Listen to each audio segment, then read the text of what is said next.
तो दोस्तों भोजपुरी सुपरस्टार पवन सिंह और उनकी पत्नी ज्योति सिंह अब बिहार विधानसभा चुनाव लड़ेंगे।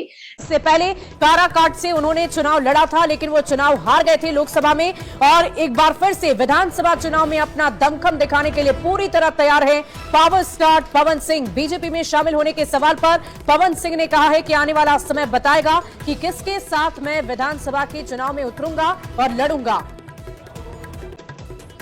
मैंने बोला था ना बहुत पहले, तुम्हारे जीत से ज्यादा चर्चा हमारे हार की होती है। तो क्या लड़ेंगे ना भैया, जब कदम रख दे बने तो पीछे ना हटो। अच्छा, तो फिर क्या बीजेपी से शामिल होकर या तो समय बताएगा, अभी क्लियर नहीं बोल सकता।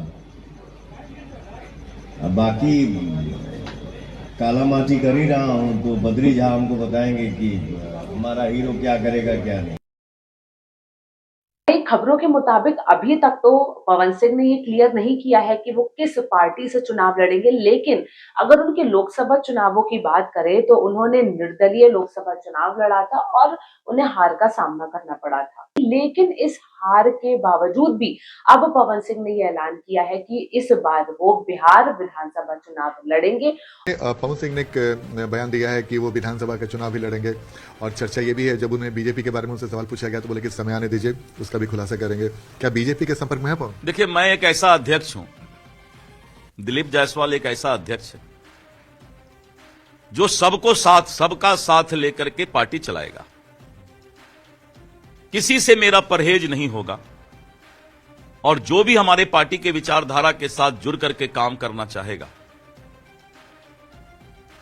और पार्टी के माहौल को आगे बढ़ाने का काम करेगा, विचारधारा और संस्कृति के साथ जो भी होगा हम उस पर विचार करेंगे।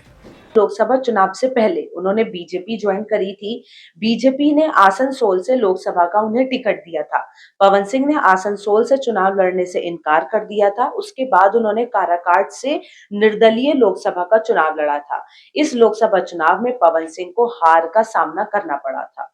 तो सब ये देखना होगा कि क्या पुराने लोकसभा चुनावों में हार के डर से अब पवन सिंह बीजेपी का हाथ थाम लेंगे, बीजेपी के साथ चुनाव लड़ेंगे, या फिर वो तेजस्वी यादव की लहर में बहते हुए आरजेडी से चुनाव लड़ेंगे, ये तो वक्त ही बताएगा। वहीं उधर बीजेपी विधायक हरिभूषण ठाकुर ने भी पवन सिंह के चुनाव लड़ने पर कहा कि पवन सिंह बड़े लोक गायक हैं और अगर वह पार्टी में आते हैं तो इससे पार्टी को और मजबूती मिलेगी। बोलेंगे, लेकिन राजनीति में और भारत में कोई भी कहीं से चुनाव लड़ सकता है। पार्टी टिकट देगी कि नहीं देगी ये भारतीय जनता पार्टी के शीर्ष नेतृत्व तय करेंगे, जो किनको टिकट मिलना चाहिए किनको नहीं मिलना चाहिए। पवन सिंह आने से बीजेपी को फायदा मिलेगा? निश्चित रूप से एक लोक गायक है, अगर वो पार्टी में आते हैं और थे भी तो जरूर मजबूती मिलेगी। विधान परिषद में कहना है कि बीजेपी के लोगों ने ही उनको लोकसभा में हराया। अब कहने का तो कोई बात नहीं है, इतने लोग खड़े थे तो बीजेपी के लोग हारे या जीते तो बीजेपी के लोग किया, लोकतंत्र है।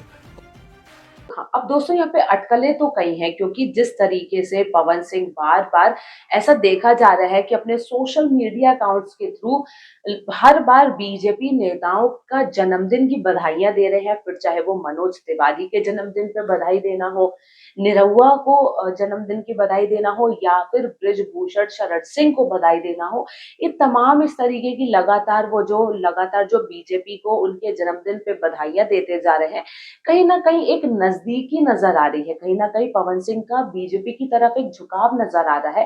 लेकिन इसी के साथ साथ आरजेडी भी अब कहीं ना कहीं पवन सिंह को बड़े बड़े ऑफर्स भी दे सकती है। देखना ही होगा कि भाई पवन सिंह किसके साथ जाते हैं, किस दल के साथ चुनाव लड़ते हैं। तब तक के लिए मुझे दीजिए इजाजत। नमस्कार।